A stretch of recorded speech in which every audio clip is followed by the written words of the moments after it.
The Cliff House has always stood as a towering monument to resilience, a breathtaking sanctuary where Steffy Forrester Finnegan and John Finnegan weathered the darkest, most terrifying storms of their lives. From the looming, lethal specter of Sheila Carter to the relentless, crushing pressures of running Forrester Creations, this beautiful home overlooking the vast Pacific Ocean was their impenetrable fortress. But history has proven that the mightiest fortresses do not fall to outside invaders. They crumble from within. The foundation of the Shin marriage, already deeply fractured by Finn's unforgivable decision to hide Sheila's presence on his commercial flight to Monaco, was completely shattered in the traumatic aftermath of Steffy's alcohol-fueled flight back to Los Angeles. The profound betrayal she felt in Europe opened a dangerous, irreversible door, leading to a catastrophic night of shared grief and intoxicating vulnerability with Carter Walton. That single, fateful encounter, born from Steffy's profound sense of abandonment and Carter's devastating heartbreak over Daphne Rose Walton's sudden departure, planted a toxic seed of destruction that would inevitably tear down the Forrester empire. For weeks, the psychological weight of their secret affair has been a suffocating, leaden blanket over Steffy and Carter. They made a desperate, agonizing pact in the shadows of the Forrester executive offices to take their transgression to their graves, desperately hoping to preserve the fragile remnants of their respective marriages. Finn had returned from Monaco, dropping to his knees in tears, begging for forgiveness, and vowing to banish his biological mother from their lives forever. Steffy, hollowed out by her own monumental guilt, accepted his desperate pleas, using his contrition as a convenient mask to hide her ultimate, unforgivable betrayal. Simultaneously, Daphne unexpectedly returned from Paris, ready to fiercely fight for her marriage and explore alternative paths to parenthood despite her severe infertility diagnosis. Carter was left drowning in an endless sea of guilt, forced to look into his wife's hopeful, loving eyes while the ghost of his passionate night with Steffy haunted his every waking moment. The suffocating pressure was a ticking time bomb, but neither Steffy nor Carter could have ever anticipated the ultimate, life-altering complication that would force their hand. Steffy was pregnant. The realization of the pregnancy struck Steffy not with the joyous, warm anticipation of a growing family, but with the paralyzing, ice-cold terror of a woman staring directly down the barrel of her own ruin. The timeline was a cruel, undeniable, and absolute mathematical equation. The baby growing inside her was not a beautiful symbol of her reconciliation with her husband. It was the undeniable, biological proof of her infidelity with the Forrester chief operating officer. Steffy's legendary pride, her defining characteristic, the impenetrable armor she wore to battle the Logans and ruthlessly lead Forrester Creations, was suddenly entirely useless. She could not manipulate biology. She could not command a DNA test to bend to her formidable will. The devastating truth was that this unborn child would expose her to the world as a hypocrite, an adulterer, and the sole architect of her family's absolute destruction. The thought of looking into Finn's eyes, the man who had literally taken a bullet for her, and confessing that she was carrying his best friend's child was an agony she simply could not bear. Driven by a blind, desperate, and all-consuming panic, Steffy made a drastic decision that defied her fierce, fighting nature. She decided to run away. She would leave Los Angeles, abandon her powerful throne at Forrester Creations, and disappear into the unknown before the explosive truth could detonate and destroy everything she loved. But she could not leave without a final, definitive goodbye to the man who shared her terrible, world-ending secret. She summoned Carter Walton to the Cliff House, the very epicenter of her life with Finn, for one last, heartbreaking rendezvous. When Carter arrived, the atmosphere in the home was thick with unspoken tragedy and impending doom. The crashing waves against the jagged cliffs below perfectly mirrored the violent, chaotic turmoil within their souls. Steffy stood by the grand, floor-to-ceiling windows, staring out at the vast, indifferent ocean, her silhouette trembling violently with the weight of the confession she was about to make. She turned to Carter, her eyes brimming with heavy, unshed tears, and delivered the news that would shatter his reality. She was pregnant, the child was undeniably his, and she was leaving town forever to protect them all from the fallout. Carter was instantly paralyzed, the air violently knocked from his lungs as the sheer magnitude of Steffy's words washed over him in a tidal wave of shock. He had spent agonizing months mourning his inability to give Daphne a child, weeping over her premature menopause diagnosis, and now, the universe had cruelly granted him a child in the most destructive, heartbreaking way possible. He stepped toward Steffy, his own tears falling freely down his cheeks, overwhelmed by a chaotic, blinding mixture of profound love, crushing guilt, and sheer, unadulterated terror. He wrapped his strong arms around her, pulling her into a desperate, clinging, and utterly broken embrace.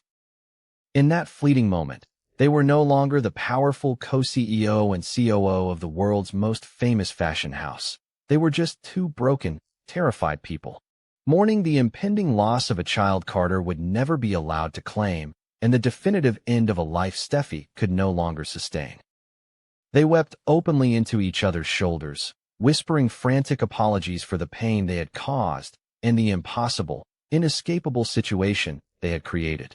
But the universe, it seemed, was not quite done punishing them for their sins. The front door of the Cliff House, a door that had welcomed so much love, laughter, and family warmth, creaked open with a sickeningly normal sound.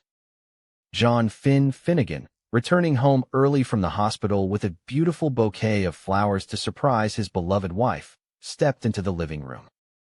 The vibrant bouquet immediately slipped from his suddenly numb hands, the colorful petals scattering across the pristine hardwood floor as his eyes locked onto the devastating, incomprehensible scene unfolding before him. He saw his wife, the woman he worshipped and revered above all others, wrapped intimately in the arms of Carter Walton, both of them sobbing with a raw, visceral intimacy that completely transcended any platonic friendship. The oxygen in the room instantly evaporated. Finn's brilliant medical mind, usually so rational, analytical, and calm under pressure, completely short-circuited. The lingering, nagging suspicions, the subtle, inexplicable shifts in Steffy's behavior since her return from Monaco, the unspoken, heavy tension, it all violently coalesced into a horrifying, undeniable, and world-shattering truth. Steffy. Finn's voice was a fragile, trembling, and broken whisper that managed to cut sharply through the rhythmic sound of the crashing ocean waves. Steffy and Carter broke apart instantly, recoiling as if they had been physically burned by a hot iron. The look of sheer, unadulterated, and guilty panic on Steffy's tear-stained face was all the devastating confirmation Finn needed. There were no immediate, echoing screams, no flying fists of rage, only a suffocating, apocalyptic, and deafening silence. Finn looked from Carter, a man he had deeply respected and considered a brother, to Steffy, the absolute center of his universe and the mother of his child. The profound betrayal radiating from Finn's wide, horrified eyes was a physical, agonizing blow, a raw, gaping wound that instantly stripped Steffy of her last remaining ounce of courage. The familiar walls of the Cliff House, her ultimate sanctuary, suddenly felt like a claustrophobic prison closing in on her from all sides. The primal, undeniable instinct of flight, the exact same instinct that had driven her onto that commercial plane in Monaco, took complete and total control of her mind and body. "Finn, please." Steffy choked out, but the desperate words died a pathetic death in her dry throat. There was absolutely no explanation, no clever justification, and no corporate spin that could possibly mend the shattered, bleeding pieces of her husband's heart currently lying on the floor. Blinded by a fresh onslaught of tears and a suffocating, overwhelming wave of panic, Steffy bolted. She aggressively pushed past a paralyzed, weeping Carter, sprinted past a stunned, statuesque Finn, and ran out the front door into the fading daylight. The loose gravel of the driveway crunched loudly beneath her designer shoes as she threw herself into the driver's seat of her luxury car. Her hands shook so violently she could barely jam the keys into the ignition. The powerful engine roared to life, a mechanical, guttural scream that perfectly matched the rising hysteria in her chest. By the time Finn and Carter finally shook off their paralyzing shock and ran out the door, Steffi's tires were already screeching loudly, leaving a thick cloud of burning rubber and smoke as she tore out of the driveway and sped recklessly toward the treacherous, winding curves of the Pacific Coast Highway. "Steffi, no!" Finn screamed into the wind, his voice raw and ragged with absolute terror. Without a single second of hesitation, he lunged toward his own parked vehicle. Carter, driven by the exact same frantic, clawing desperation, jumped into the passenger seat without asking for permission. The two men, inextricably bound by their deep love for the same woman and the monumental, unforgivable betrayal that now stood like a brick wall between them, were suddenly united in a singular, desperate mission to save her from herself. Finn slammed his foot heavily on the gas pedal, his tires squealing as he launched the car in aggressive pursuit of his fleeing wife. The Pacific Coast Highway, renowned for its breathtaking ocean views and its deadly, winding, sheer drop-offs, instantly became the terrifying stage for a lethal, high-speed chase. The sun was just beginning to set over the water, casting long, bloody, and ominous shadows across the asphalt as the vehicles wove dangerously and erratically through the sparse coastal traffic.